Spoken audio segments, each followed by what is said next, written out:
वह सब सुनकर भक्त वत्सल भगवान शंकर ने नारद जी से, जो अपनी ही माया से मोहित होने के कारण काम विजय के यथार्थ कारण को नहीं जानते थे और अपने विवेक को भी खो बैठे थे, कहा।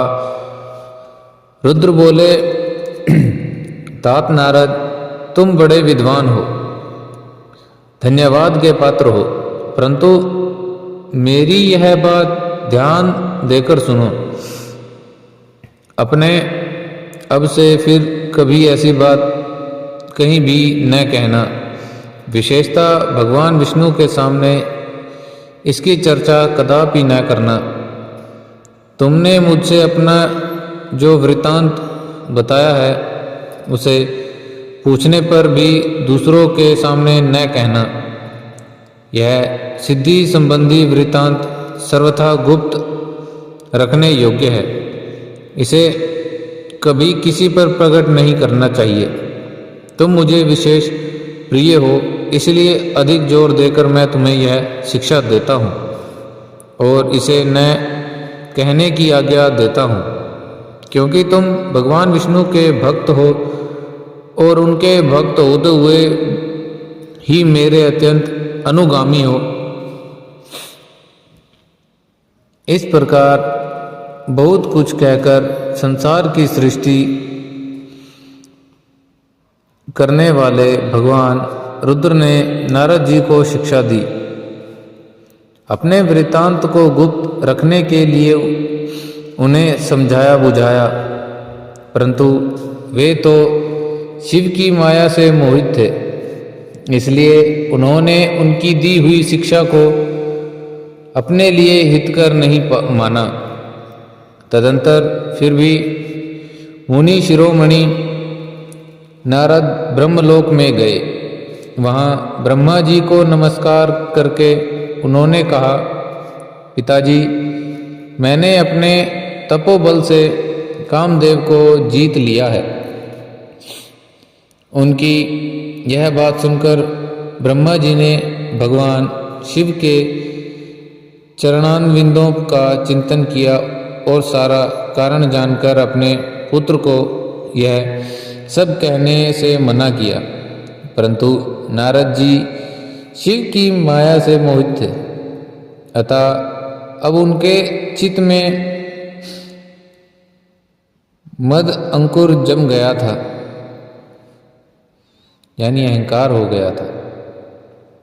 उनकी बुद्धि मारी गई थी, इसलिए नारद जी अपना सारा वृतांत घटना भगवान विष्णु के सामने कहने के लिए वहाँ से शीघ्र ही विष्णु लोक में गए।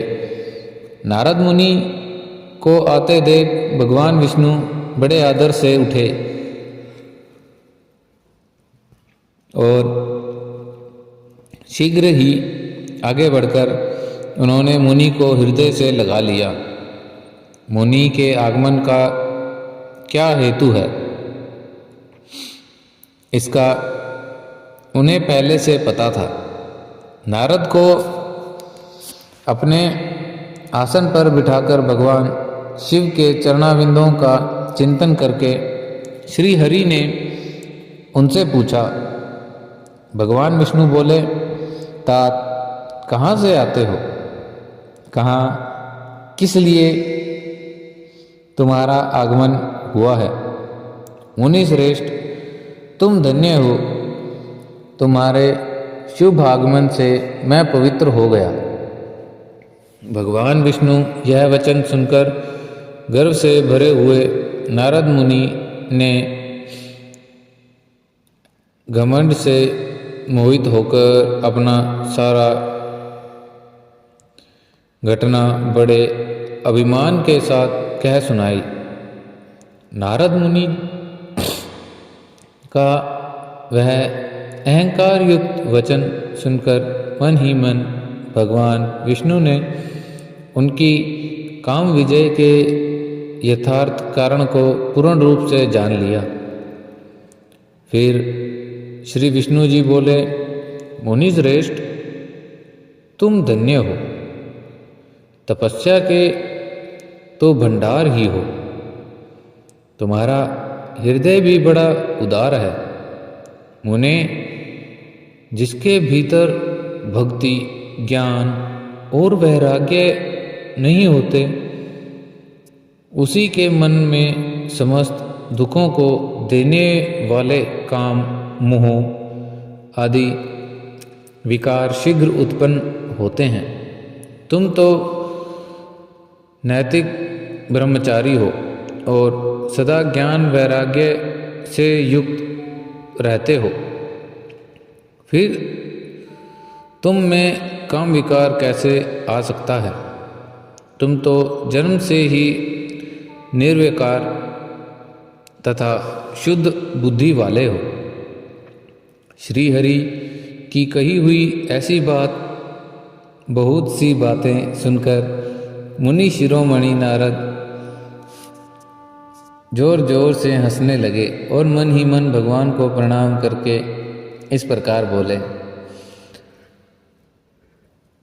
स्वामी, जब मुझ पर आपकी कृपा है, तब बेचारा कामदेव अपना क्या प्रभाव दिखा सकता है। ऐसा कहकर भगवान के चरणों में मस्तक झुकाकर इच्छा अनुसार विचरने वाले नारद मुनि वहाँ से चले गए।